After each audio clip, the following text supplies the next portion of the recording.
I'm Zoe Cunningham and I'm here with backgammon player Neil Davidson. Hi Neil. Hello Zoe. Welcome to the London Open. Thank you. Why are you playing in the London Open? Well, I just think backgammon's the best game of all. And I love it, and it's a chance really to see people. It's not as popular as poker for some reason, and probably because it's not televised so much, but it's a great chance to see some old friends, and it's a fantastic atmosphere.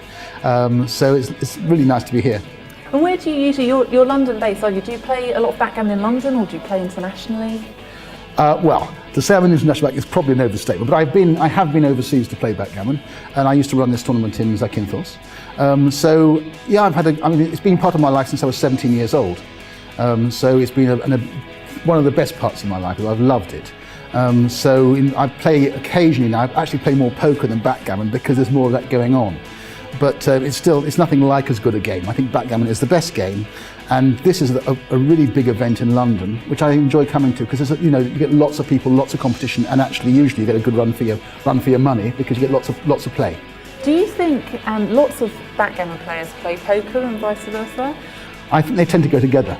It's the same sort of mind that has logistics and not logistics, numbers and so on. I think applies to poker. And it's also people, I think they're both very competitive, and I think they're both probably the cruelest games available. So they all crush you at times, and they also make you feel great at times. So they give you the highs and the lows. So I think probably they fit in pretty well, and normally bridge is another one which probably fits in, but not quite so much. Lovely. And so why is backgammon the best one? Well, I always put, it's a rather sort of deep way of looking at backgammon, but it's the best analogy for life I can think of. There are times when you cut your losses and you run, and there are times you press home the advantages and you win. And you've got the magical mix between ego and skill. So someone who's less skillful, who has a few wins, suddenly gets their ego out of control, and vice versa. So I think it's a really good way of assessing, of managing luck, of actually finding out how you can strategize things, to be very swift at changing your strategies. So every role you have can change your strategy completely. Not that I'm a great player, but even I have changed strategies from time to time.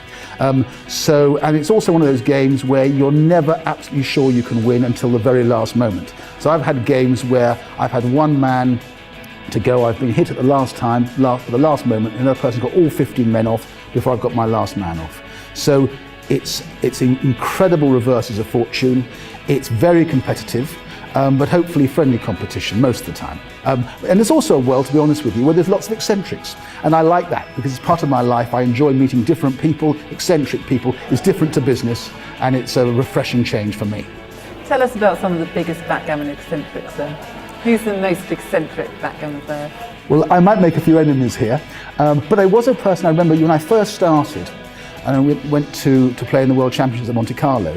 There was a lady who used to put a needle down the centre of a cigarette, which meant the ash wouldn't fall off. So while she was playing you, she'd smoke the cigarette, and all your attention was focused on this ash getting longer and longer until eventually it fell off. She'd also occasionally say her bra strap had gone just to throw your attention. Yeah. But it's a game which I think it also suits at times obsessive compulsives. So an obvious move can take 5 minutes for some people, and it's a psychological battle, I think. And I think the actual ability to stay calm and centred and not get thrown by the variances in luck is a major part of actually being a good overall backgammon player. So you will get knocked out first round lots of times, but if you stick at it and you're good enough, you will have the occasional win, and it does reward skill, and people with a lot of work into it as well through the various computer programs and so on.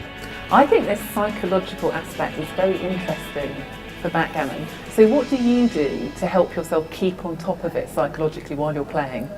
Well, I believe I'm Harry Potter with the dice. So when I'm throwing well, I don't think anyone can touch me. And I do throw more than my fair share, I think, of good dice. And I love the game. So winning or losing to me isn't all important. I love the game, I love the competition. So I like to think even when I lose, I might feel a bit upset for about 30 seconds. But after that, it's great. What I like is a good game. So I'd much rather, well, I'm not sure this is true, but I'd much rather have a good game where I just lose on match point, but it's a fantastic game, than something which is a walkover, because the challenge is actually in the play. All the rest of it is just an added bonus. And then just to finish, who do you think is going to win the London Open? Well, I think someone Sean has a very good chance. I think Raj is probably right up there. Raj Jansari is a very good chance. My friend John Broomfield's always there or thereabouts. Peter Bennett I've just seen come in, and he's always hanging around the cups.